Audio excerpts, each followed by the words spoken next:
White House trying to smooth things over after John Fetterman's debate disaster, but they might have just made matters worse. The media forced to admit that Fetterman's rocky performance has, quote, raised anxiety among Democrats, some of whom are on edge that it could sway undecided voters with only 12 days to go. But the candidate himself says, don't worry. To be honest, doing that debate wasn't exactly easy. After that stroke, I got knocked down, but I got back up. And I'm going to fight for everyone in Pennsylvania who ever got knocked down, that ever had to get back up. And the White House and the media say, you got it all wrong. He's actually impressive. In personal conversations that the president has had with the lieutenant governor, the president has found him to be impressive, an incredibly bright and talented person who's just as capable as always to carry out his office. Franklin Roosevelt and Winston Churchill had the good fortune to serve as the highest elected officials in their countries long before television news could cover their every move and long before Twitter could have people pumping out their instant reactions to their public appearances. The painful-to-watch reviews last night seemed oddly disconnected to this country's own experience with illness in elected office. But behind the scenes, a hot mic just captured how Democrats really feel about Fetterman. It looks like the debate didn't hurt us too much in Pennsylvania as of tonight, so that's good. And we're basically picking up steam about that. I don't know if you noticed, Greg, but the president, as Senator Chuck Schumer is saying, you know, it really didn't hurt us that much. The president is crossing his fingers like, let's hope so. They know it was a disaster. Yeah, I would give my pinky toe to hear a conversation between Fetterman and Joe Biden. Look at the fingers. Would that Watch be his fingers amazing? go up.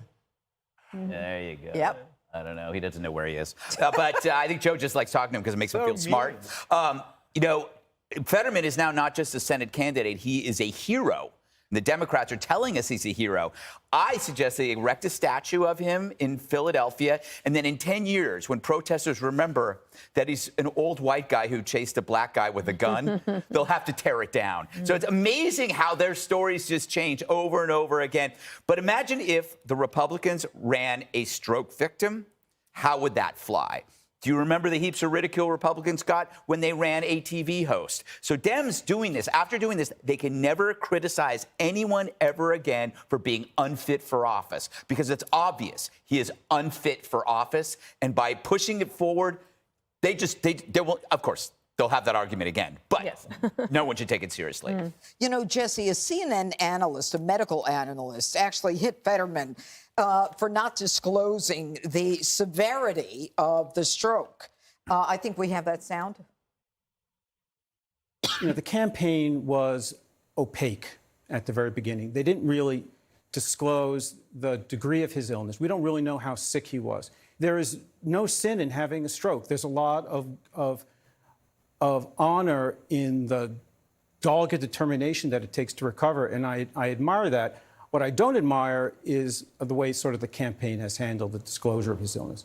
Okay, so without the medical records, Jesse, there is no way to know whether or not Fetterman has had a subsequent stroke. The hiding of the medical records don't tell us how severe the stroke was. So there's got to be some reason for them to hide it. He says, hey, I had a stroke. What's to hide then? Well, it's probably worse than they're letting on. And the people have been disrespected in the state of Pennsylvania, and it continues. Everyone has seen this, Judge. This has broken through the regular political landscape. If you're in Pennsylvania, you've probably seen it, you've heard about it, and if you're a regular person, all you think of is this guy can't listen and speak without the help of a machine. So the media thinks they're helping him by running these headlines that say Fetterman disability in the headline, Fetterman disability. And if you're a casual reader and you glance at that, you think Fetterman disability. And you made a great point the other day. He's not on crutches. You know, he's not losing an eye. This is a cognitive disability. He cannot process language, and he cannot speak the language effectively. So you know you're not sending a guy that's 100% to Washington to represent you. You have to acknowledge that. And if the White House doesn't at least acknowledge that this guy isn't 100%, you're taking us all for fools. You can still say, you know what? He suffered. He's in the recovery phase. We think he's a fighter, and he's still got what it takes. But to say this guy is great, is the same as he ever was. And you're ableist if you're concerned. He's even better than he was before the stroke. That just means you're lying to us. And at this point, if you're a hyper-partisan Democrat in Pennsylvania, you're going to vote for Fetterman. But if you're a moderate Democrat, if you're a swing voter, there is no way you're voting for John Fetterman with a clear conscience. Well, the problem is 650,000 people have already voted, Dana. And the truth is that, there are some people who are saying, that law needs to be changed. Until we get to hear from a candidate, we shouldn't allow that to be the case. And some are saying early voting, and some are saying that he should be disqualified. Okay, so in Pennsylvania, you have 50 days of early voting. Right. I don't understand why in the world you need 50 days. But that's up to the Pennsylvanians to decide. And they should take a look at their law. Every state gets to decide. And I think that I brought it up yesterday that a reasonable request from the voters should be we should have at least one debate before there's early voting. And that would ensure that there were debates. That's a good point. Because they're like in Arizona, where Katie Hobbs won't debate Carrie Lake. And now maybe Katie Hobbs is looking at the Fetterman debate going, I guess that was a good decision, even though it's hurt her quite a bit in the polls and she's so far behind on Carrie Lake. I was going to bring up that I think part of this wasn't by accident. They wanted to bank as many early votes as they possibly could before people could see what was actually happening. So that is out there. The other thing I think is really unfortunate is remember that NBC reporter Dasha Burns, who did an interview with Fetterman, and she reports that in the small talk, she found that he had a hard time processing language, and she got ridiculed even by people at her own network. And it turns out some of those reporters who were going after her had done interviews with Fetterman, and they were like, "He's fine." Yeah, but guess what? They were using the closed captioning system. And that is not what Dasha Burns had when she was doing the small talk. That was her point, but they went after her anyway. That was wrong. Yeah, Geraldo? Let me say, I have three things to say, and I know that we don't have a lot of time, but I just want to say that I like Dr. Oz a lot. He and his wife, Lisa, wonderful people, always nice to me and Erica, in the talk show business together. And not only that, he did Erica's Uncle Kenny's heart bypass. That's Dr. Oz. But people with disabilities have shown time and time again they can function, and listen to this.